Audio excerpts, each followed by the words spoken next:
every person should be asking, how can I optimize mitochondrial function better? And if we could just group it right there at that place and focused on that place, I'm talking from childhood on up. What could we avert? What could we avoid? And what could we prevent?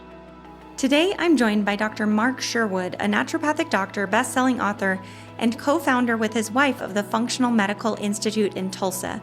Dr. Sherwood is here to discuss one of the biggest buzzwords in healthcare and wellness and medicine right now, which is peptides. So we are going to dive in. He has been working with patients to help them with their chronic health struggles, help them with longevity, help them attain their greatest state of health and fitness, and also to reduce their dependence on medications, building strong bodies. In this episode, Dr. Sherwood is diving into one of the most exciting frontiers in modern health and wellness. And like I said, that's peptides. He is going to tell us what they are, how they work, and his direct experience using them for many, many years now. We are talking about brain health and immune system support, tissue recovery, healing from chronic disease, and where these fit into the big picture of all of the things that we can do for our health and wellness. We're talking about the science, the safety, these real-life success stories, also how to know if there might be a time that you would want to use peptides in your own health plan. So if you've been curious about using peptides, you are going to love this conversation. As always, we would love to hear from you if this is helpful to you, if you enjoy this so we can do more episodes like this. If there's something else you want to hear about, definitely let us know. Also share this with a friend. This is how we continue to provide free content for you. So share, follow, give us a review. We would really appreciate it. And now here we go on to peptides. Don't let fear of the unknown stop you from trying something different. Because ultimately where we are right now is if we expect mainstream to embrace peptides, we are really deceiving ourselves because it's just not going to happen. Don't be fearful of something you don't know about. Learn about it.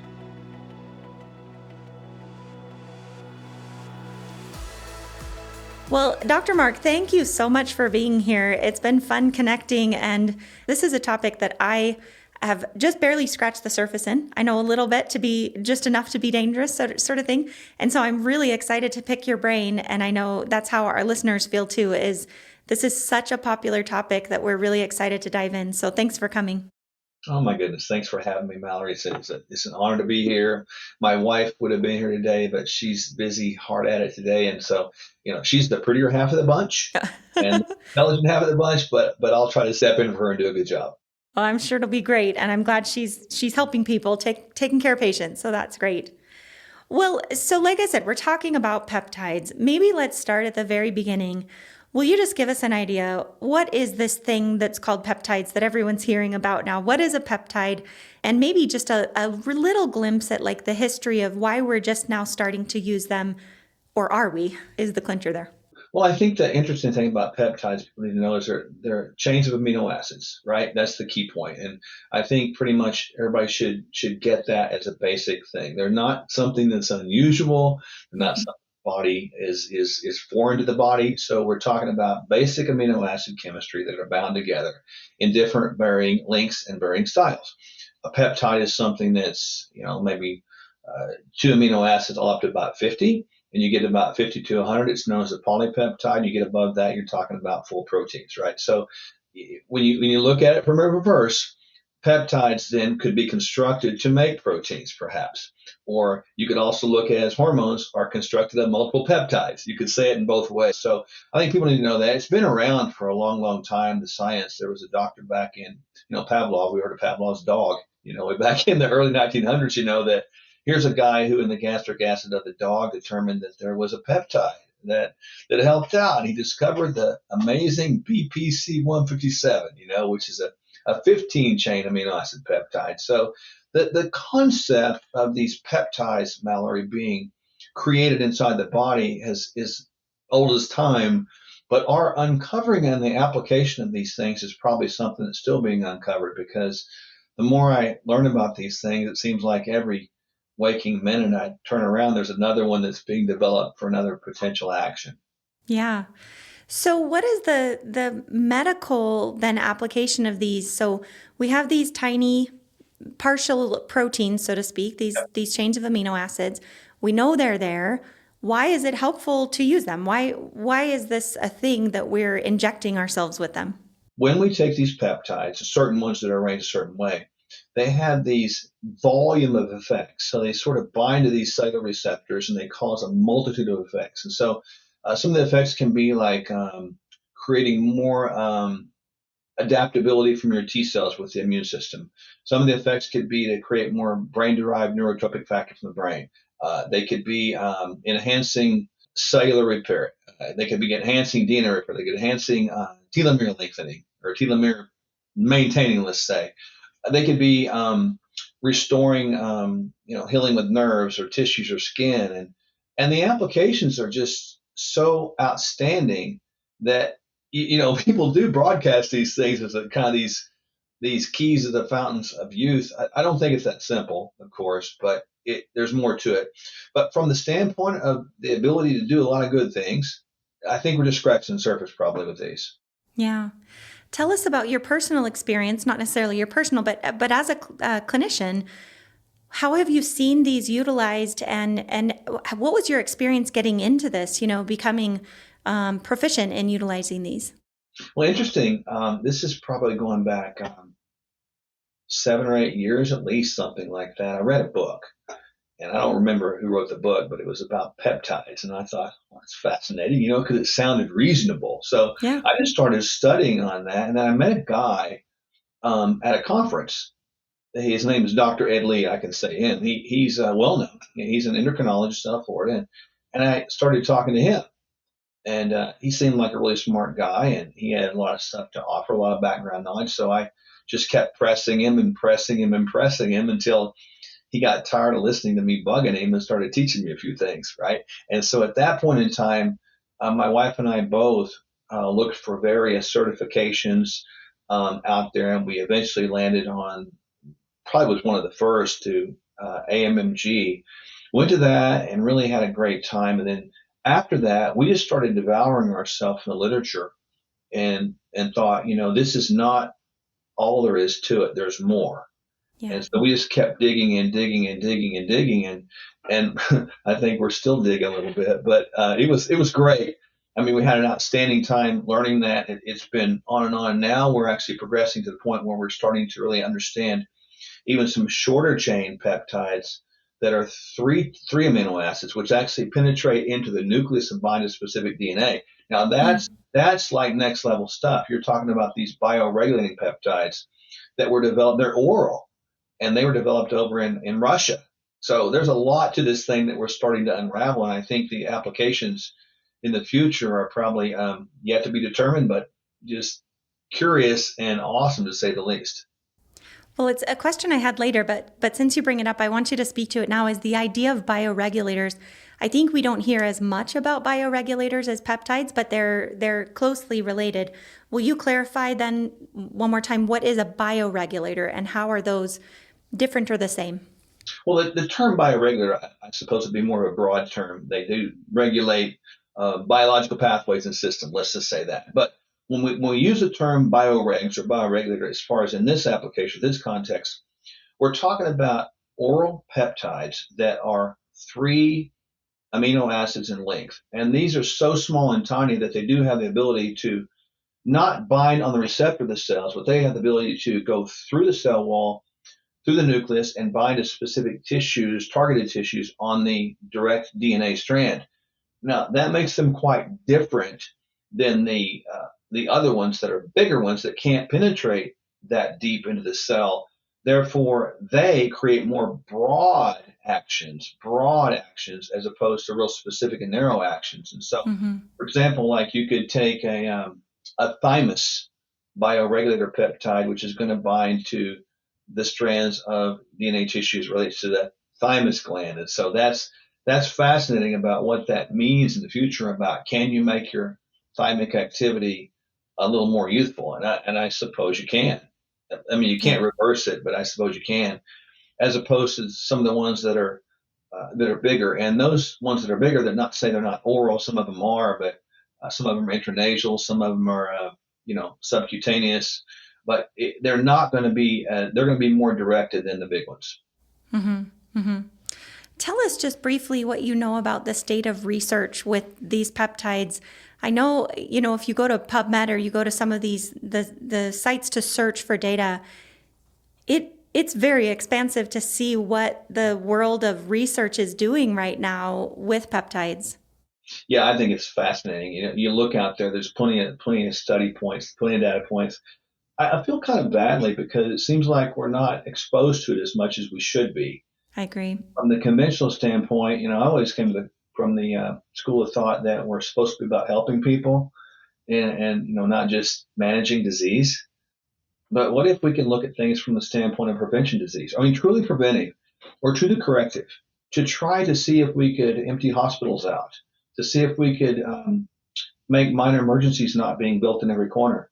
I mean, that would be the dream, right? And so I think that the research is out there, at least in principle, to continue that discussion. But I suspect funding is probably an issue with that. But I'm always looking for studies out there. Now, with that said, a lot of studies are association based, which I have to be a little cautious with that. Association is not equal causation, but it does build a case for the peptides being fundamentally, applicable to a lot of different disease prevention processes. And when you look at prevention, how do you know you prevented anything?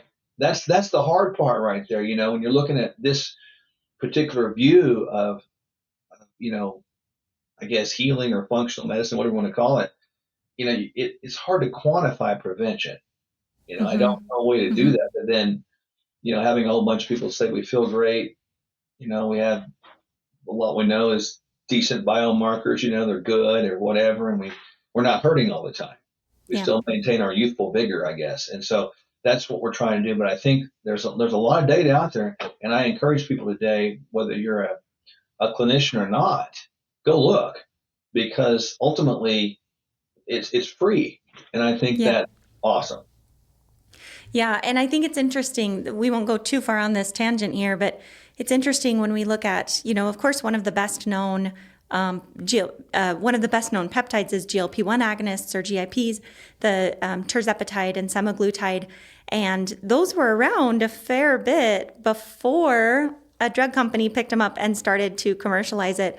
But it wasn't until the drug company commercialized it that suddenly the conventional medical world has the randomized control trials or the longevity data. It's because the drug company puts money behind it to get the data, which we're grateful for, but then they restrict the way that we dose it and the pricing and everything else about it. So it's sort of it's a real frustrating world, because there's cool stuff happening out there. And I think a lot of us as practitioners just want to do cool stuff for cool patients. And there's money and big companies getting in the way of that, getting in the way of us doing it in the way that it could be done safely otherwise. But without the big money behind it, you don't get the marketing, you don't get the data. And this is where we're at in the state of the world right now. I don't know if you have any comments on that. No, it really is. And I think people need to, again, clinician or not, wake up to the idea that our world right now, at least, is controlled to a good measure by big pharma, and not that big pharma is all bad. Right. But if we're not allowed to see, if you will, both sides of a coin, or maybe the third side of a glass, or maybe how about just this term, informed consent? I think that would be great. And obviously the price control of this stuff is not puzzling. It makes sense because it's about money anymore. Mm-hmm. You mentioned the GLP-1s and the GIPs and the combos. I mean, those things make sense. If used correctly, you can have a good outcome. But if used incorrectly, you're going to have a bad outcome. Because I think it's both of them. And most people in the system that are driven by pharma, in my opinion, are not using them correctly. And therefore, we have all kinds of issues with them. And that's going to also build in that database. And all of a sudden, something was good, became patented, became funded, all of a sudden it's going to be bad, and they're not going to get it. I mean, that's kind of the way that thing rolls. I know. I know. It's so frustrating, especially because I usually microdose. The terzepatide is Yeah. my choice usually. And I want to microdose it, but with the FDA approved, you can't microdose it. So they really trap you into the price and to the dosing and to the administration. And exactly what you just said, that's going to lead to less good outcomes because you're locked into not being able to personalize it. And so it's getting already a lot of danger cues around it that don't have to be there. It doesn't have to have those risks. I think if we're dosing it appropriately, it can be done so safely. Well, let's dive in then a little bit further to the application because that's what we really want to know about. In your clinic and your experience, what are the functions that you see these peptides serving the best? What are some of the main things that when patients come to you, your brain is thinking, gosh, you might be a good candidate for one of these peptides? Well, I'm looking at it from probably my wife and I, we look at it from probably 8 different positions. So I look at the human experience like a multi-dimensional, kind of puzzle that you're trying to figure out. But we're looking at it from these 8 dimensions all the time. Nutrition, sleep, stress management, movement, genetics, hormones, peptides, supplementation. And so in every single person, I'm thinking about, are we maximizing with intentionality all those areas to create the best human experience? And to us, the best human experience is to be designed to create more health span, which less sick span, which is more life to its fullest. And so I think in every person, I'm always looking for application. So like for example, if somebody comes in and they have a presentation and they're having a hard time healing, I'm thinking about all that, but I'm thinking about what peptides would fit in that category. And there I might be thinking about some of the like a thymosin beta 4 or used to be BPC and now it's PDA, things like that, or maybe a GHK copper, something like that. And I'm thinking, how could that apply? And if somebody's struggling with like cognitive function, I might be thinking about how can we mix in some tesamorelin with that, right? Things of that nature. Are how we can make those applicable in all aspects is where our head goes. So when we hear about these peptides, you just mentioned a few of them mixed in. It sounds like gibberish, right? If you're not used to hearing them, it's just a bunch of letters and numbers mixed together. When you're mixing in those peptides, oftentimes if you do a Google search, you can find a peptide and it will say this peptide is good for A, B, C, D, E. Yeah. Where, explain to us how, in a little more depth than what you've just done, because that was great.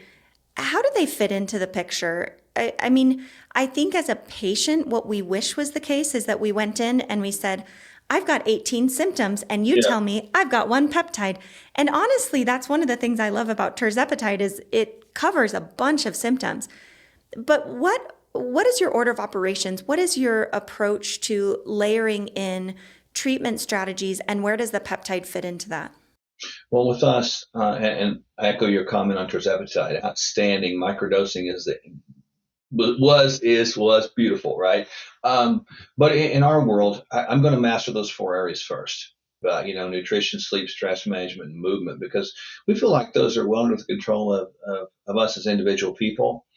And probably one of the problems with our current system is it's taken personal responsibility away because we want the doctor to fix our problems. Yeah. And that's probably not the best way to go because when you take away personal responsibility, you take away ownership of what we could be doing. So we're going to make sure that we're moving on the pathway of consistency of anti-inflammatory eating, consistency of moving every day, consistency of managing our stress, trying to get people off of social media, except for this show, of course, Right. right? And then working on sleep. I mean, that is something that's not utilized today because we're so connected. And so with our brain, it's like on perpetual fire all the time with a dopamine hit going on to gotta check your phone and stuff. And so we're really going to focus on those things first.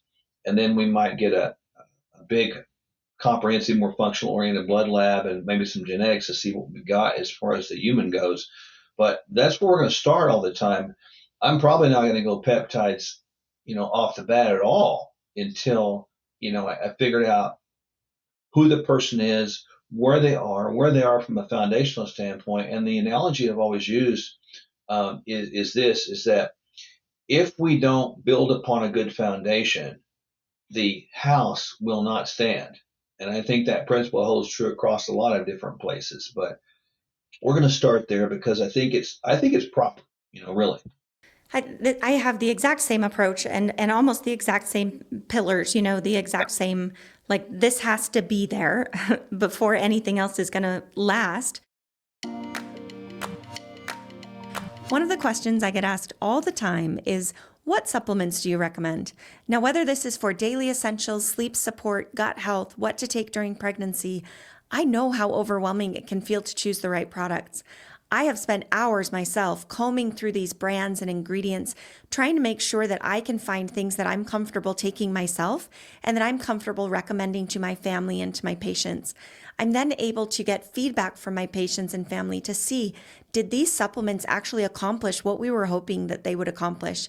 And this is why I created a curated full script storefront with the brands and supplements I trust most. These are the same ones I use in my clinic and in my own home. When patients say, what do you recommend for magnesium? Or what do you recommend for fish oil? Or what do you recommend as a fiber supplement? All of these supplements are listed in this storefront. If you're curious, just visit the link in the show notes. There's also a link on our website and through our Instagram account to explore all of my favorites in one place. When you purchase through the link, you get 15% off. Now back to the show. How much of an improvement do you see just with those basic lifestyle pillars? And how long do you give it? How long do you encourage patients to stick with it? Really kind of dive in and make sure that the food and the movement and the sleep and the stress, how long do you recommend they give that before you can tell, okay, you're going to need something else because this is not getting better, or maybe you got 30% better or 50% or 90%, and now we can move on to the next phase? Probably at least 2 or 3 months, quite Yeah. honestly. I mean, I've Yeah. seen some crazy, awesome things occur in 2 or 3 months. Now, Mm-hmm. it depends on the mindset, and Mm-hmm. I call it the mind to heart connection. Until you get this right, like when people want to make changes, they tend to not embrace or even are aware of the idea that these changes are not temporary; they're permanent. Yeah.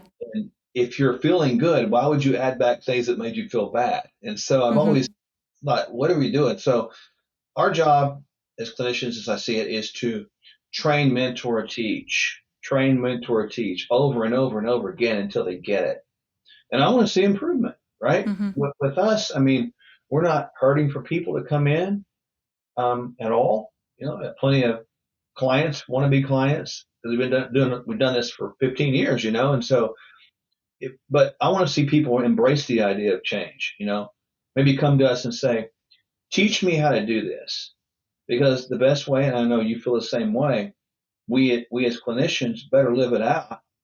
Why would somebody want to do what we're not doing and what we're just saying? And so Yeah. I'm like, no, man, I get up every day, do the same thing that I'm trying to get them to do. And I will do my very best to lead and mentor and teach and train. Am I perfect? No, but I'm not going to wake up with the concept that I'm going to fail either. I love that. I think it's definitely a conversion as a practitioner, isn't it? You believe in these things and you do these things, but then one of the biggest things I've experienced is seeing the successes and the wins of my patients. And that's hugely a testament to me to say like, oh yeah, okay, I am going to do this now for sure. Because it goes back and forth. So it's really fun to see that. Now, if patients are either unable to, they just are too sick to really get those things mastered, or they've mastered those and they still aren't well, then tell us your next step in terms of introducing peptides versus supplements versus hormones. How are you deciding that order of operations and prioritizing those treatment modalities? Well, obviously, if a person's, and we haven't seen somebody not get at least somewhat better. Let Yeah, me just agreed. paraphrase it with that. Whether it be 100% or 80% or 60, that's better. And so we continue to go back at that point in time where we're going to introduce our therapies. We continue to remind them of successes, because one thing, if we are not careful, we tend to focus too much on the things that need to be corrected and forget the things that really have got us better than we are. So I think, Exactly. in other words, always not focus on what is wrong, but not forget what is right either. Mm-hmm. So always count your blessings, as we like to say, right? But as you go forward in that, immediately after blood work, I'm going to introduce probably DNA, because I want to understand kind of the way they're wired, so to speak, right? And that helps me a lot. And then throughout the process of blood work and analysis of the DNA, I'm starting to think about peptides at that point. Hmm. 100%. So if somebody's got like, I don't know, let's say they've got, they had rheumatoid or something like that, right? And autoimmunity as a general rule was afoot. I'm thinking about how do I heal their gut up, and I know that sometimes can take a while. And sometimes you got to go a little deeper testing, and sometimes you got to look at food antigen testing, leaky gut testing, zonulin, stuff like that. I get all that. And so, but I'm thinking about maybe at that point, how can I bring in some oral peptides like KPV to help heal the gut up? I'm thinking about how I can perhaps even bring in some external things, maybe like an epitalin or something like that, if I can find some of that anymore, right? Hmm. Maybe some of the bioregulators. And I think by doing that, it helps the body progress and Yeah. speed up the healing process or recovery, or maybe even better said, restoration process in the areas that are not quite where we want them to be yet. How many of these peptides, and then I want to get into specifics because you're throwing them out, and I know we're all getting antsy to be like, oh, what was that one? Tell me more about that one. With the peptides, how many of these are meant to be lifelong versus a course versus pulsed on and off? Yeah, most of our principles have been we use them in a pulsed manner. I find that if you can address things, and if you give the body what it needs, and you continue to give it what it needs in small dosages, almost the hormetic principle, right? I think it works. And so with most of our clientele, we will create maybe a peptide rotation throughout Hmm. the course of a year. And it's very personalized. I mean, I have some very general rules, and I like to think that I want to have some that are going to work with maybe ensuring that growth hormone is being created at a pace that's not too high and not too low. Hmm. I want to make sure that I'm hitting the immune system occasionally so that it's optimal in its functionality towards the whole immunological process. I maybe want to make sure that my mitochondria is targeted properly a few times a year. So I'm always rotating those things like that. I think it keeps things fresh. And from an anecdotal standpoint, we've seen really good results. And again, how do you know it's good results? We got happy people who are Yeah. not sick. And I think Hmm. that's the win right there. So, is it your belief at this point, because this will continue to modify as we get more data and more experience? Is it your belief at this point that most people would benefit from these pulsed peptides, that most of us would have some benefit from being on them throughout time? I do at this point, Hmm. because I Hmm. have not seen nor have I read. I mean, and I've looked at a lot of data, and I'll continue to. I'm always looking at stuff, in this condition, how does this relate? What studies are out there as it applies to this? I have seen overall so much good from these things that we are being foolish to not sort of applying them even more. Science is nothing more and less than a bunch of experiments gone right or wrong. Hmm. And the more we think we know something, the more we better check ourselves because we don't. And so I'm Yeah. always looking at, I don't have it figured out. I don't. But I will always look at what I think I know, try to disprove it, try to prove it at the same time, because I really want to do the right thing. And at this point, I'm convinced that they are beneficial. Yeah, I love that. There's such a good example of that in semaglutide and tirzepatide, and I'm sorry to keep bringing those up because those are the ones I'm most familiar with. But semaglutide started as a diabetes medication, and then as they started treating all these diabetics, they noticed that the blood sugars were getting better, but the people were losing weight. And so then they said, hey, this is a weight loss medication. And now that we're using it as a weight loss medication, we're finding people's joint pain and plantar fasciitis and inflammation and cognitive health and kidney health. We're getting clues that, like, oh gosh, I think this is doing really good things. Yeah, And now I see more rheumatologists using it just for low dose, for microdosing for joint pain. And so it's a 100%. fascinating world, and I'm excited. You can't learn as much when it's not being utilized as much, right? So the more we utilize it, then the more clues we get. Yeah, and one thing we've done with semaglutide, I think, is we've been playing with this, and I haven't heard anybody do it, so I'll just throw it out there today. I think it's fascinating. We've been using it in a kind of a sporadic way, Hmm. not regular way, to promote ease of longer term fasting periodically. Hmm. which is crazy. So we've been using a little bit, maybe every 45 days or 60 days to assist with maybe a 24 or 36-hour fast. And we all know, I think everybody agrees at this point, really from this space, that fasting is good. Fasting Hmm. does enhance longevity. So there's another aspect of this with its ability to sort of help us turn on that autophagy pathway to help clean up, intracellular, intra-body waste. Yeah. Yeah, that is interesting. Well, let's dive in because I want to get to the specifics. Will you start with maybe what is one peptide that is your most commonly prescribed or one of your go-tos? Well, years ago it was Sermorelin. I think Sermorelin that was a general overall go-to. That was not one of the bigger peptides, but one of the smaller ones. But it was used to as a secondary directive to instill optimum growth hormone production. And I think everybody understands that growth hormones is a hormone that does promote repair, regeneration, rebuilding, and it's good. You don't want too much, you don't want too little, but we were dosing that at like, 4 to 5 days per week, with little micro breaks, and we would go 10 or 12 weeks on and maybe 3 or 4 weeks off. And that was kind of a rotation. And then we started moving in from that to a little bit bigger peptide that is FDA approved for HIB muscle wasting, which is tesamorelin. So we started using that one, and much along the same lines, and we got really good effects from those things with fat loss again, muscle gain to a point, but just better vascular function, better brain function. We saw our lipoprotein fractionation, our carotid intima media thicknesses stabilize or get better, which was really good. And so that's kind of the ones we started with, and then kind of just, well, what about this and what about that? We just kind of kept growing it. So with the tesamorelin, what are you seeing? What conditions do you think of? I think, like you say, growth hormone equals restoration and growth. Like that sounds good. We all could use that. But Yeah. what specifically, do you have any other clinical examples of where utilizing that makes a significant difference? Well, we were using it when people were trying to lose weight, with obesity, Mm-hmm. because as you just said clearly that, and we were mixing it with semaglutide too as well. I mean, Mm-hmm. when you do that, you're reducing that fat tissue, which creates that inflammatory signal that just, and of course we've got leptin settling in joints, and the joint pain and all that kind of stuff, and not to mention the brain fog and the overall systemic inflammation is just terrible, and we were using that to reduce the body fat and give people more energy, and that gave them more push to go out and Yeah. move more, and they didn't Yeah. hurt as bad.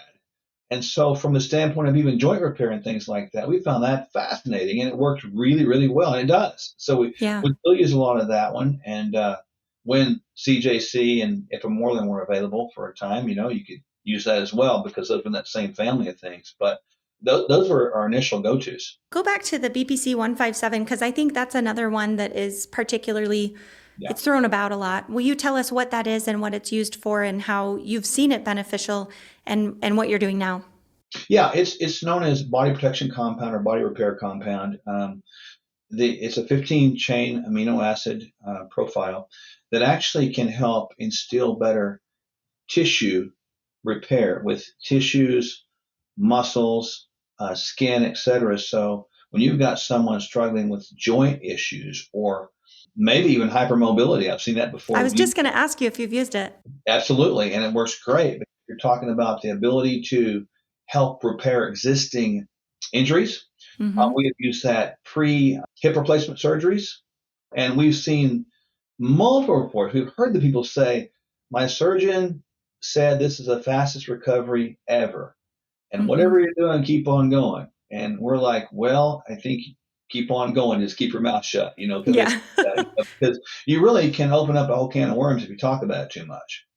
But Tell we us were more using, about that because I agree, yeah, obviously. But and we were using it for that. We were using it for GI repair, leaky gut repair, and we mm-hmm. subcutaneous manner. I know it comes in oral, and we would use that at the same time, Mm-hmm. simultaneously. But BPC that has ultimate data out there in literature as being great for all over vascular repair. You're talking about a push in vascular endothelial growth factors, so maybe a repair of the vessels. And again, I think the only caution flag I would give these things is the in the area of active cancers. You just Mm-hmm. gotta really know your stuff and don't just throw them on everybody without knowing the person. It's like that is a problem.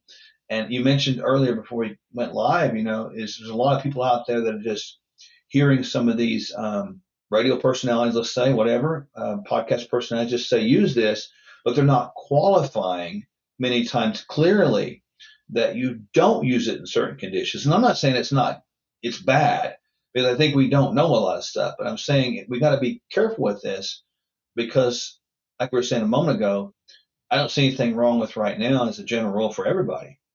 But again, I'm not God and I don't know, you don't know the specifics of everybody. So I think we just got to keep an open mind, don't ever think we've got it figured out, and keep learning and trying new things. Yeah, it's a good nuance that you're bringing up, because I think on one hand we're talking about, gosh, these are so great. Why can't we get them more out into the public? Why can't we get the data more publicized and all of these things? But at the same time, we're both evidence-based practitioners. We're not saying like, go buy it off the black market and use it because it's amazing and it's harmless. And, I think cancer is the perfect example, because cancer is the body system's gone rogue. Totally. And a lot of these peptides that are doing really good things with healthy tissues can help the cancer cells in the same way that they're helping the healthy tissues. And we don't want to help cancer cells in that way. So I think cancer especially, but also other things that we don't understand yet with certain disease states, like certain autoimmune diseases, it's not willy-nilly. I mean, there is some logic that goes with it, but there is some risk and a whole lot of unknown. Yeah, I've used like thymosin alpha 1 for almost all autoimmune conditions at this Mm-hmm. point, and I've not had any issues yet. Yep. But not to say there could be. Yeah. My wife and I have used a lot of that, and I haven't seen anything bad happen yet. Tell us more about the thymosin, because that one actually does come up a lot as well. Yeah, thymosin alpha 1 out there, and probably its partner, let's say thymosin beta 4, which for people that don't know, thymosin beta 4 and BPC is known as the Wolverine peptide, and that's out there some of the slang terms. But the thymosins will help with the immune system's adaptability and resiliency. Just so people understand, when we're younger, that thymus gland is really working as a good job to sort of promote these T cell, B cells, and all our adaptability going on, and resiliency, and it's doing great. But as we age, something happens. We lose our resiliency. It's because the thymus gland stops working quite as well, and that becomes a problem. Well, what if you could take something like a thymosin alpha 1 to help instill that youthful vigor within the thymus gland? And that's what it portends to do. And I think that's outstanding, to think about. So, are we creating a more youthful system at a more elderly age? Probably, Mm-hmm. probably. So, we've used it a lot to sort of help reset the system in cases of autoimmunity, and we've seen good results. Now, that is not to say it's by itself. We've used because I'm a full believer that the majority of autoimmune conditions are related directly to this food pyramid mess that we created years ago, and leaky gut and all that mess. So we have to combine these peptides with that foundational nutritional place, or I don't think we're using them quite properly, and I don't think we're getting the most out of them potentially. Yeah, I think I mean, from what you're telling me, it sounds like the peptides are really used to augment, right? To augment the body's own systems, to say, let's do your own system better. It's Yes. not bringing a new function in. And therefore, if your systems aren't built on a good foundation, then it's not going to work long term. You're not going to have as good of benefits long term as if you are working on the foundation. Again, that's one of the things we see with the weight loss medications is if people are just using them without fixing any lifestyle, then it's just a big old Band-Aid, like it's a good Band-Aid. You might lose weight, your numbers might get better, you might decrease your risk of heart disease, and we like all of those things. But to actually heal the body and repair the body and regrow the body in a healthy way, you have to do that while you're learning how to eat properly and move properly and sleep and manage stress and all of the other things that we've talked about. So I love that you bring that up. I think it's annoying for patients, honestly, and I don't blame them. It's annoying for me too, right? Like No. everyone wants the easy button, No. but the fact is that the body is not that like we can't change what the body is. The body is a factory that has a lot of intricate details, and that's just what it is. So we can't change that. I go back to the analogy of a car, and everyone knows there's these classic cars that seem to hold their shape. Yeah. They'll run. Not as fast as everything else, but they've been cleaned, they've been cared for, they've been nurtured, they've been loved, and their owner, back to the owner of our house, so to speak, is nurturing that thing. And as they increase in age, they actually increase in value. Mm-hmm.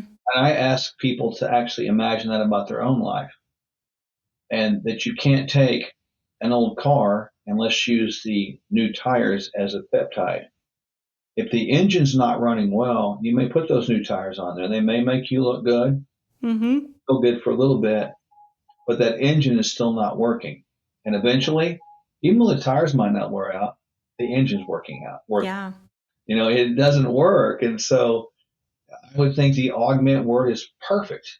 I was going to say an adjuvant therapy, but it's an augmentation. And Yeah.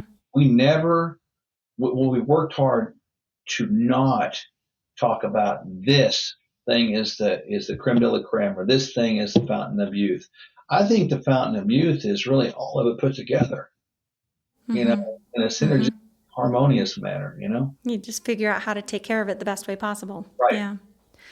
Going back to the thymosin, when you're using it with people who have chronic infection, who are dealing with stealth infections or mycotoxin illness, or a number of these that come up, are you using it early in the phase, or do you find you have to get the fire put out? Do you have to kind of get things calmed down, and then you're using it to reset the immune system, to rebalance the immune system? We use it in both ways. I think it depends on the severity of the Mm-hmm. presentation of the self infection or whatever's going on. We've used it in both. I would say probably it's more in the latter Yeah. methodology that you just mentioned, but I think there's some times where you could use it early on. If you catch something early on, you could kind of assist the system, Yeah. much better. But more than anything else, it's been the latter section where we got to think that kind of get the fire turned down with whatever else we need to do, and then once that sets, to kind of build back the vim and vigor of the system after that. Yeah. When it comes to prenatals, I'm really picky, and Needed is the one that I personally use and love. It's the brand we recommend most often at Uplift for Her because it is so intelligently formulated. It's formulated with the right forms and optimal doses of nutrients your body actually needs before, during, and after pregnancy. From their complete prenatal vitamin to omega-3s, collagen, and other essentials, Needed covers so much more than the standard prenatal, and it's all clean, well-sourced, and easy to absorb, so I don't have to worry too much about what they're putting in it. I can just trust that they're making a great quality product. When I first started taking the comprehensive prenatal vitamin, it was a lot of capsules, but I felt so much better after a short period of time and really think that it was a huge game changer with the amount of energy and feeling like I've been able to stay going during pregnancy and feeling well. Needed also makes a really smart product, which is their powdered prenatal vitamin. So for people who have terrible morning sickness in the early stages of pregnancy that just cannot do capsules, they have a powder alternative that tastes good and can be thrown into water or a smoothie. I just think it's so smart. Why did we not have this before? And then they also have a smaller dose prenatal vitamin, so you don't have to have all the capsules, that just covers the essentials. And that's another really good help for the beginning of pregnancy. So if you're interested, you can get 20% off your first order with our affiliate link, which is in the show notes, or you can find it on our favorite products page at upliftforher.com. Now back to the show. You bring up autoimmunity. Are there any other peptides that you're seeing particularly useful in autoimmunity? It's interesting. We've used a lot of the mitochondria oriented ones. We could get like MOTS, and we could get like Mm-hmm. SS31, and those were two of our favorites that we would use because we always believed that when you have autoimmunity, it's an upside down system turned on itself. But what if you go back to the base of the process, the mitochondria, and get that working better? And we Mm-hmm. found that as an augmented place there to use that seemed to help because it gave the body more energy to Mm-hmm. be able to fight back, so to speak. You're Yeah. always trying to correct everything else, but I like to think internal energy. How do you give the body like a little more umph behind it to Yep. make it fight back? Yeah. Can you help the body do what it's supposed to do a little bit better? Can you Yes, boost it up a correct. little bit? That's right. Yeah, that's great. Um, When I think about my own patients, I have a women's health practice, so these are all issues that are really common to women specifically. Obviously, weight loss. We've talked about that a little bit. Some of the other things that I see the most are things like fatigue or cognitive changes, brain fog, definitely hormonal changes. Are there any other peptides or conditions specific to women that you see peptides particularly useful for? I love C-Max, C-Link. I love those things. I love the intranasal delivery of those. I think they're awesome because it goes straight across that blood-brain barrier and can bring a calm to the brain. And when a lady's going through, I'm not a lady, but I had the occurrence of being the only male in where I'm at right now in our offices for like 10 years. So I like to say I'm Mm-hmm. an expert in estrogen dominance, and it was really Yeah. funny. But my wife, I love her dearly, and we walked through that process together. And even though we knew, we found out that we didn't really know. You know, Yeah. so Yeah. it was a learning experience for me because I learned to have a lot better understanding of women's physiology and the menopausal symptoms they go through, and I never understood it, quite frankly, because I can't walk in my shoes, and but C-Max and C-Link have been great to bring a calm. The thing I like about the intranasal is you can use it in an instantaneous manner and bring a little bit of peace to the mind, a piece to the brain, a piece to the system, because ladies have told me, when they are in those moments of crises, they just feel like hurting somebody, Yeah. like Yeah. Just a little out of control. little bit on the edge, and this tends to bring them back several notches from that emotional component. So those are my two favorites for that. Are you using those regularly or only as needed? I've used them both because again, it's about the individual person. Some Yeah. people's life, their culture, their upbringing, their age, their surroundings, their group of friends, and what they do, their job. You always got to factor that in. Because Yeah. some people you can't change your situation for a while, and it may be hormonal, and that can help. You get the hormones on board, that's going to help. But sometimes they're in a home or a situation or a family ordeal that needs a little bit of support for time. So I'm not afraid to go continue on some of those. I think it brings up a good point with where peptides come in. I think of them sometimes as step stools. If someone's stuck in a pit and you're like, Oh, diet and exercise would really help, or, if you went to bed on time, it would really help. And they're looking at you like, yeah, I know. Like I would have done that if I could have done that, but I can't. And that's where I do think peptides can give them a boost sometimes, can give them a leg up to say, okay, in a situation like you're describing where there's a lot of irritability and a lot of snappiness and you feel angst and anxiety, to tell someone, like, have you tried meditating? Like, I stand by that. That's good advice. But sometimes people are like, I can't do that. Like, I am not in a state to do that. And so being able to help from another angle, I'm just really grateful to have the more tools in my toolbox, the better. And that doesn't mean that you shouldn't meditate and you shouldn't balance your nervous system and you shouldn't solve problems. But sometimes that order, as much as we want to do the foundational work first, sometimes giving someone a leg up so that then they can come back and do the foundational work. I'll give you two examples of that. One with C-Max and C-Link, the intranasal. This hasn't been that long ago, but we're talking about those meditation, prayer, quiet times, and getting the same kind of answer. And it's not unusual, by the way, if you're out there right now listening, you have that answer, that attitude of, okay, got it. But ultimately, I had a lady that I was saying, all right, here's what I want you to do. I want you to consider in the evening time, before you go to bed, I want you to go out. They live in Colorado, which is a nice place, obviously. And so I want you to go on the back porch. I want you to just leave your cell phone inside, and I want you to just listen and be quiet. She's like, but I don't feel like doing that. I can't turn my mind off. And I'm like, oh, and I kept going back, and I thought, why can't you? It's Colorado or whatever, is going down this pathway of what seemed logical to me. But I had to go back and utilize those intranasal things. And it turned out that once she started doing that, that would get her from the living room or the kitchen out to the patio, and Yeah. it did it. And one more example, joint pain. A person is so sore, they don't feel like moving. They got knee pain, elbow pain. They don't feel like going to the gym. It hurts them too bad. Mm-hmm. Well, that's sometimes where you can use the thymosin beta 4 BPC, et cetera, and those. And it can help Mm-hmm. get them from just that point A to point B, that little boost they need. Now, is it inclusive within your whole therapy protocol? Yes. But that's how you can use it to kind of bridge.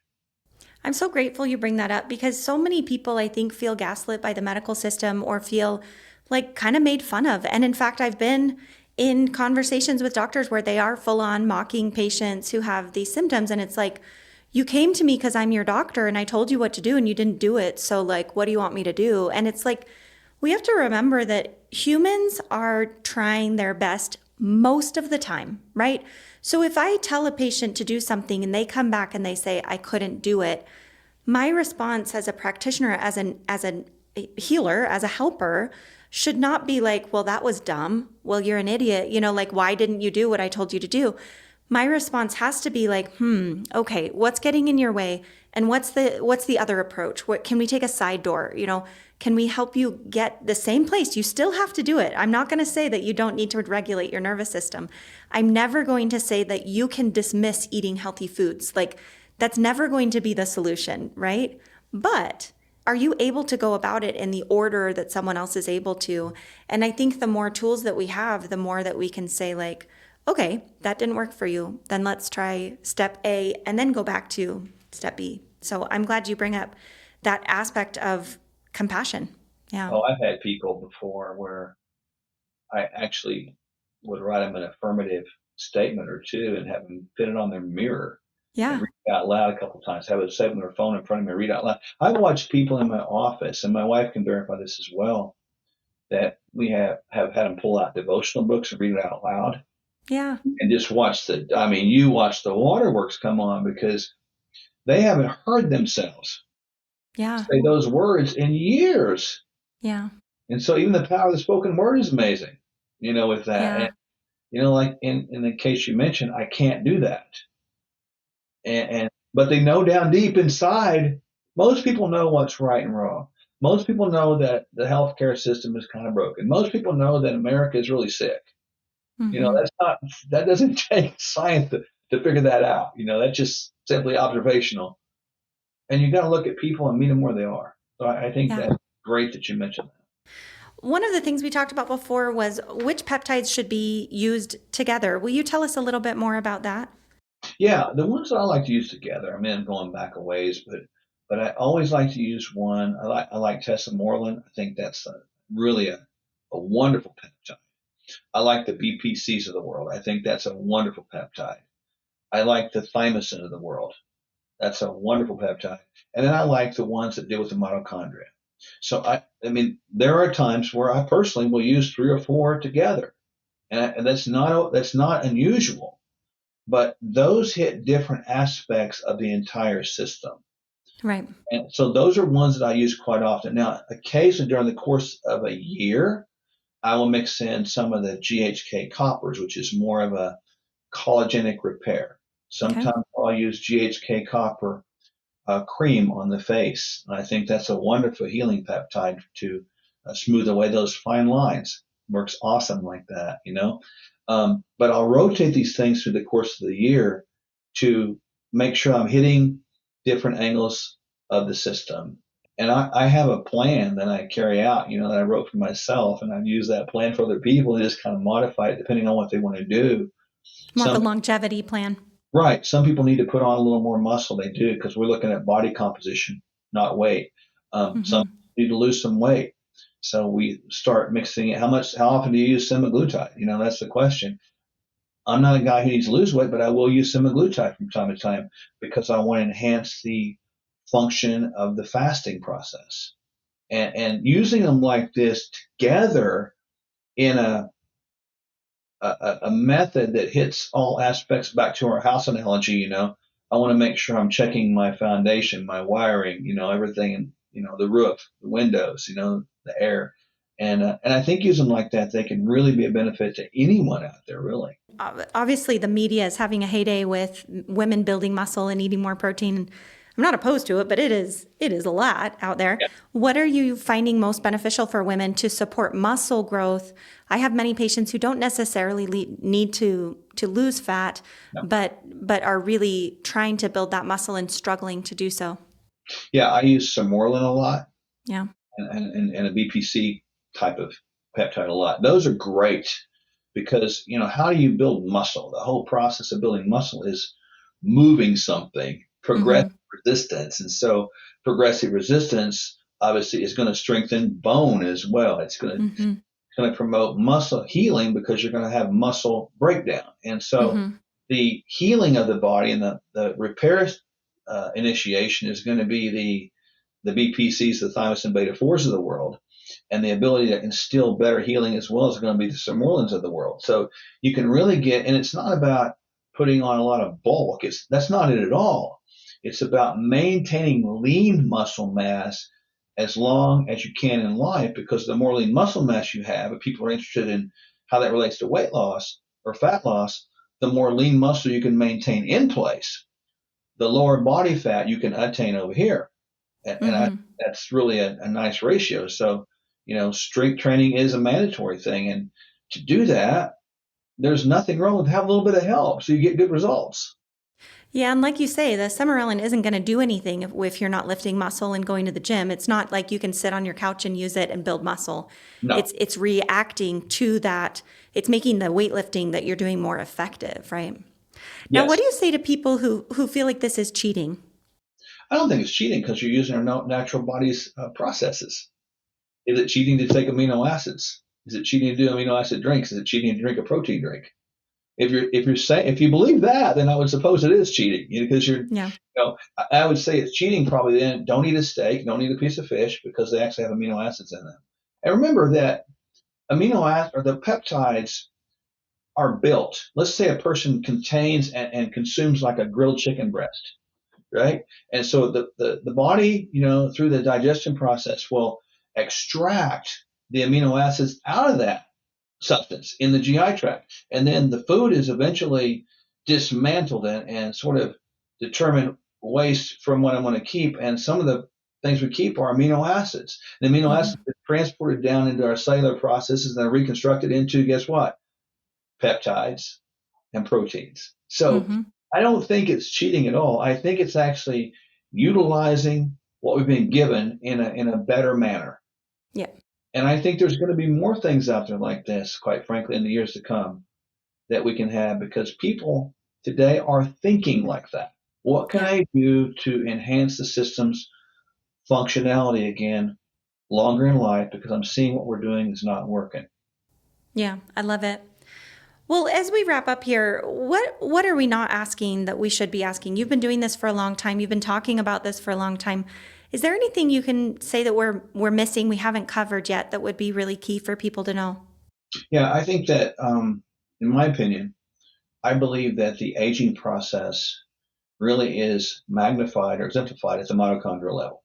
And Mm-hmm. I really believe that if we get right back to that concept, and this goes right back to the citric acid cycle, the Krebs cycle, to oxygen plus nutrients, all things being equal, is going to equal ATP production, which is going to enhance the cellular function of our bodies. Because where those cells are functional well, the tissues that are constructed by them are going to function well too. So I think Mm-hmm. going right back there is a place to be. And so my mind goes to this, that every person should be asking, how can I optimize mitochondrial function better? And if we could just group it right there at that place and focused on that place, I'm talking from childhood on up. What could we avert? What could we avoid? And what could we prevent? And what can we see go away that we're dealing with right now? Mm-hmm. If we just did that, I don't believe there would be type 2 diabetes. Mm-hmm. I don't believe there would be a lot of our brain diseases. I don't believe we'd be suffering from all this Alzheimer's dementia that we're having today, and the cancers, and certainly the autoimmune disease. My God, I think that is, a lot of that is created by our own system and culture. Mm-hmm. And if we could get back to that thing, how can we benefit our bodies well at the mitochondrial level? And everything that is medicine, healing, performance, longevity was focused right there, I think we'd be better off. Yeah, I'll add to that, some of the biggest issues that women deal with in terms of fertility and period abnormalities and perimenopause and menopause, all of those are deeply based in the mitochondria because that's the aging of the cell. And the 100%. quicker they age and the less well they age, the more issues you have in that way. So I think you're spot on. Aside from that, thank you for sharing that. Is there any other summary or any other final message you want to leave, especially with women listening who really want to focus on peptides, who may be interested or, wondering if this is the next step they should take? Is there any other message you have for them? Yeah, I think I'll be just direct with this. This is part of the next step. Hmm. I mean, don't let fear of the unknown stop you from trying something different. Because ultimately, where we are right now is if we expect mainstream to embrace peptides, we are really deceiving ourselves because it's just not going to happen. Hmm. Persons like yourself are out there working diligently to bring about a pathway of healing. And I think by initiating peptide therapy, as a lady goes, I'm talking not just wait to menopause, but right in the now, you know, to help the body deal with everything menopause. Peptides are incredibly important. And I Hmm. believe that is wisdom to use those things. And again, as of right now, I'm not seeing a negative in them. And I think it's When used appropriately. when used appropriately, right? So I think that's a good takeaway message, a good take home message for people. And don't be fearful of something you don't know about. Learn about it. Yeah. Well, thank you so much, Mark, for being on. I think this has been such a good conversation. I think it's, if anything, scratched the surface and really, led us to more questions Yeah. and interest and fascination with all of this. So thanks for sharing your expertise and your experience. I really appreciate your time. Tell us where we can find you. Where can people work with you? Oh, they can go to Sherwood.tv. That's my wife and I's homepage. And through there, you can find what all we do and kind of what all we are into. And then you can find our clinic. We're licensed in almost every state. So kind of keep working at it. And we're just trying to be a blessing to people and be a voice of reason, I suppose. Well, and you are very busy and you have lots and lots of resources for people. So thank you for creating these resources to support people. Absolutely. It's an honor. Thank you so much for tuning in to today's episode. A huge thank you to our guest for sharing their insights and time with us. We are grateful for the incredible support from our sponsors and to all of you listening. We couldn't do this without you. If you enjoyed this episode, please consider subscribing on your favorite platform. You can find us on our website, upliftforher.com, YouTube, Apple Podcasts, Spotify, or wherever you love to listen. And if you found value here today, please share this episode with someone who would benefit from it. Leave us a comment or give us a review. It really helps us reach more listeners like you. Thank you for being part of our community. Stay tuned for our next episode. Lastly, this information is for educational purposes only and not intended to be medical advice.